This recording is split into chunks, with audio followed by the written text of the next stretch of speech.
नमस्कार दोस्तों, अगर आप सीटेट 2027 की तैयारी कर रहे हैं लेकिन समझ नहीं आ रहा है शुरुआत कहाँ से करें, कौन सा सब्जेक्ट पढ़े, पहले रोज़ कितना पढ़े नहीं पढ़े तो ये पूरी वीडियो आपके लिए इम्पोर्टेंट है। मैं आसान भाषा में आपको बताती हूँ कि आप सीटेट क्वालिफाइड एक बार में कैसे करेंगे।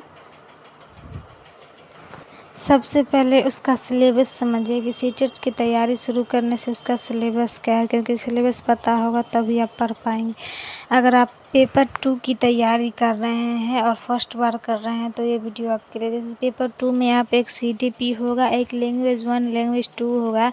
लैंग्वेज 1 मतलब आपको हिंदी स्ट्रॉन्ग है या इंग्लिश स्ट्रॉन्ग है, आप अपने अकॉर्डिंग पेपर चुन सकते हैं। इसमें हिंदी इंग्लिश होता है और उसके बाद एसएसटी और प्लस साइंस होता है। 60 नंबर का टोटल 150 नंबर का होता है।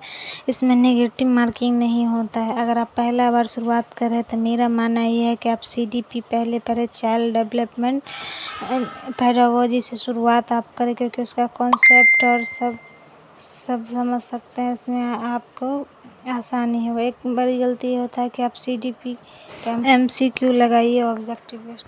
अब सवाल आता है रोज़ कितने घंटे पढ़े। ऑब्वियसली आप घर पे रह के तैयारी करेंगे तो आपको कम से कम 8 से 9 घंटा, लेकिन अब अगर फोकस रह के 3 से 4 घंटा आप इसे पढ़ेंगे तो हो सकता है। शुरुआत में आप सीडीपी पढ़िए, उसके बाद लैंग्वेज 1 पेपर 1 पेपर 2 जो इंग्लिश हिंदी होता है वो पढ़िए। रात को मुख्य सब्जेक्ट एसएसटी आर का अच्छे से कॉन्सेप्ट समझिए और उसके बाद सोने से पहले एमसीक्यू और रिवीजन कीजिए।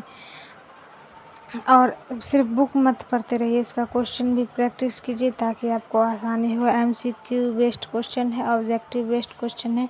आराम से एग्ज़ाम क्रैक हो। एग्ज़ाम का जो तारीख है जनवरी 2027 में हो सकता है, संभावना है। और फॉर्म नवंबर दिसंबर तक निकलेगा, तो अभी से आप काफ़ी अच्छा समय है पढ़ने के लिए, तो अभी से आप तैयारी कर सकते हैं। नेक्स्ट ये है जो आप प्रीवियस ईयर क्वेश्चन ज़रूर लगाएं, क्योंकि अगर आप प्रीवियस ईयर क्वेश्चन लगाएंगे तो आपको चांसेस ज़्यादा है कि आप एक ही बार में क्वालिफाइड है। 150 में से आप टारगेट बना के रखो कि आपको 120 लाना है, क्योंकि अगर जनरल से हो आप तो 90 प्लस से हो जाता है, लेकिन अगर आप टारगेट 120 बना के रखोगे तो आपके लिए सही रहेगा। इससे ये पता चलेगा कि आप किस तरह के एग्ज़ाम का क्वेश्चन तैयारी कहाँ से। रिवीजन सबसे ज़्यादा ज़रूरी है। आप आज कोई चैप्टर मत छोड़िए। पहला सप्ताह रिवीजन, अगले दिन दूसरा रिवीजन, एक सप्ताह बाद तीसरा रिवीजन, महीने के अंत में। इससे याद रहने की अगर आप हाउस वाइफ है और घर से तैयारी करना चाह रहे हैं, जो घर से तैयारी कैसे करें, तो आपके पास बच्चे भी होंगे, बच्चों के लोग आपको पढ़ना पड़ेगा, तो आपको बच्चे को भी देखना है, सास ससुर सबको देखना है, तो आपको पहले पढ़ाई पे फोकस करना पड़ेगा, सबको लेकर चलना पड़ेगा।